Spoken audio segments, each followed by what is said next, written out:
Hey there again, real estate agents and real estate marketers. This is Josh Brown with Rise Marketing, and this is the sixth video in a seven-part video series based on my big ass guide to local SEO.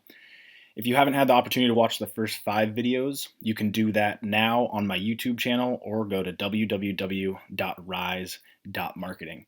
Today we're going to be covering chapter number 6, and that is all about optimizing your landing pages. Up until now, we've talked about off-page stuff like social media, Google+, and today we're going to focus on how your website affects your local search rankings. So first of all, I want to discuss what a landing page is. There's a little bit of confusion on the specifics of a landing page versus just a specific web page. So how do those two things play together? And what I'll say to you is when it comes to search engine optimization, a landing page has a specific SEO purpose. So it has a goal in mind for search engine optimization.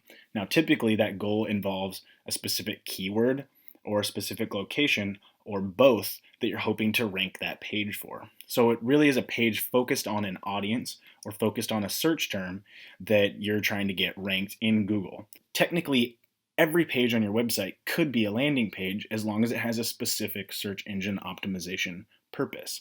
So for the sake of local SEO, you really should optimize every page on your website.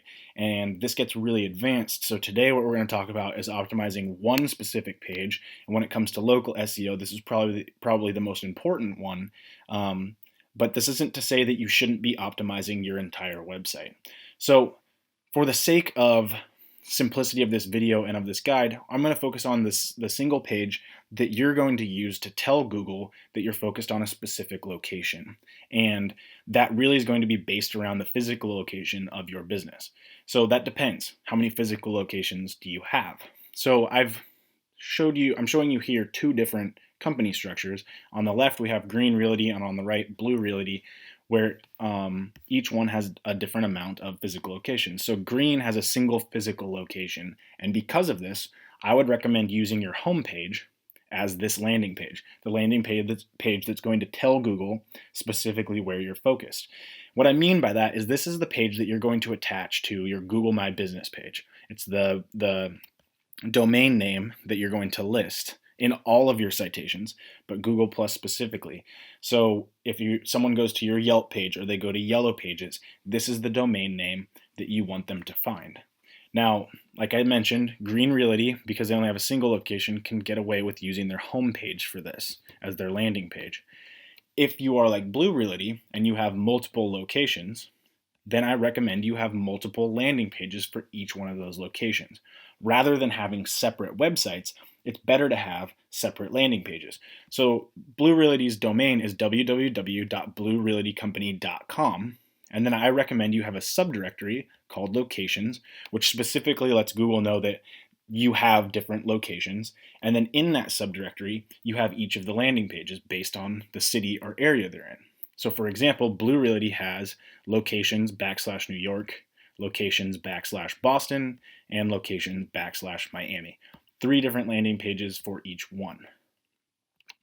Now on top of that, each of these landing pages are tied to a separate Google My Business page. And the way you want to do that if you have multiple business locations is to use this link here, Google My Business Locations. This allows you to create separate Google business pages and maintain them under one single company entity. This is good for 2 reasons. 1, it's just easier to manage your pages this way. And 2, it allows Google to know that you have multiple locations and they're all tied to a single business.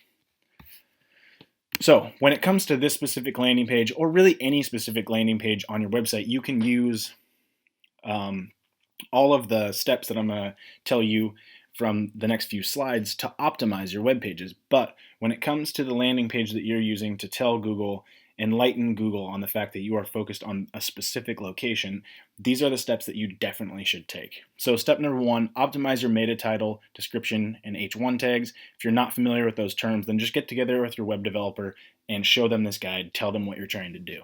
So your title should include your business name, your main keyword, city, and state. Your description should include all of those things, plus your phone number. And then your header tags should have the city and state, and if you can get away with it without it looking unnatural, then also throw in some keywords there. Now your header tags, if you're unfamiliar with those, are really just the headings above the body text. So if this were a web page, then where it says step 1, optimize meta title and description and H1 tags, this would kind of be your header. And the reason Google likes to see those optimized is because this gives Google a clear idea of really the outline of your web page. So they know you have a title, you describe it, and then your header tags are like if you were to write a script or to write an outline for a blog post or an outline for a web page. It gives Google a nice framework to work off of. And then your keywords tell Google what your page is about. Now for this specific landing page, you should also embed a map and have driving directions as well. So this is just good for a good user experience, and it tells Google, again, that you're very focused on that location. Step number 3, content. You should have a minimum of 400 words of copy. You can definitely have more, but 400 should get the trick done. A couple of tips. Make sure the copy is original. Don't just copy and paste from another web entity or web page. This is especially important if you are a company that has multiple locations. Don't use the same copy for each of those landing pages. Make sure it's all unique. So I recommend you have someone from that specific location write the copy, which is going to make it sound more authentic because it was actually written by someone who's familiar with that area. Step 4, make sure your name, address, and phone number are on your landing page. So that is, it should show up like this. This is how it shows up on my website. But more so than that, you should also have them in schema format.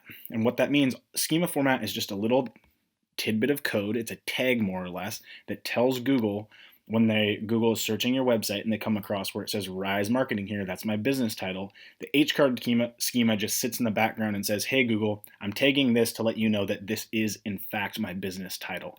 And then there's a tag on the address that says, Google, this is in fact my address. And the same with the phone number. This makes it very clear cut for Google when they're scanning your website that this is the information that you're trying to give them. They don't have to guess or estimate what that is.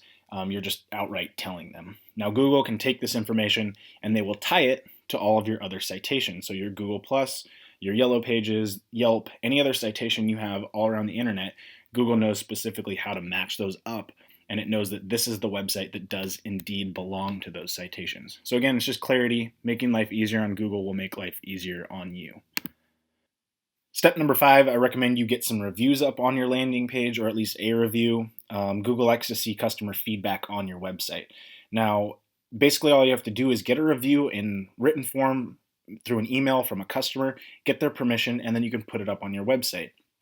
Past that, I recommend you use schema markup when you do this. So again, get together with your web developer and tag that review to tell Google that this is actually a review on your site, and they don't have to guess.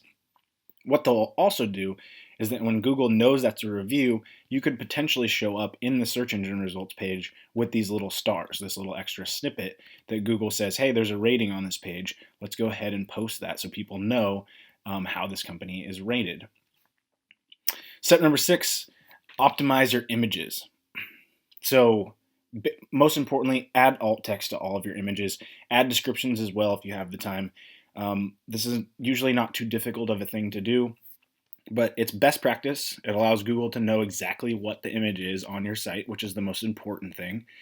And then for you, it also gives you the potential to show up in Google image search results. So if you have the smiley face on your website and you tag it with the alt text smiley face, and if someone types that into Google, then you could potentially show up in Google image search for smiley face.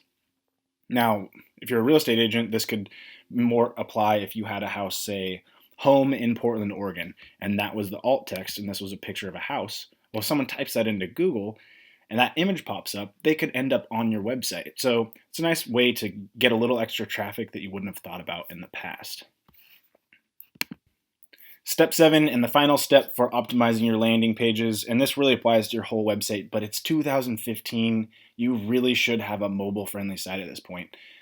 Actually, as I record this, just this month, April 2015, Google made changes to their algorithm that are going to start rewarding companies for having mobile-friendly sites. So it's more important than ever. But if that doesn't convince you, then I've listed out 5 other reasons here, and I'm going to focus on this first one. 27% of total home searches are done on mobile phones. That means almost 1/3 of the traffic to your website is on a mobile phone. So if you got 1,000 hits to your website last week and you were all excited about it, but you don't have a mobile friendly site, chances are you just threw away 1/3 of all of that traffic. So you're kind of hamstringing yourself. You're handicapping yourself by not having a mobile friendly site. So just think, every time you get 1,000 hits to your website, you're actually only getting about 700, because people on a mobile phone are probably going to just leave very quickly if your website isn't usable for them.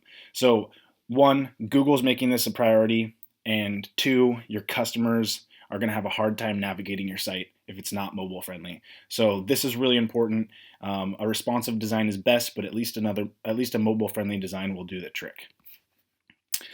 So that is it for video number 6. As always, if you have any questions about that, please feel free to email me directly at josh@rise.marketing. I will be personally replying to you if you do that. If you found this helpful, then definitely follow me for more great content on Twitter, Facebook, or YouTube. Thank you very much for watching, and I hope to see you around for video number 7.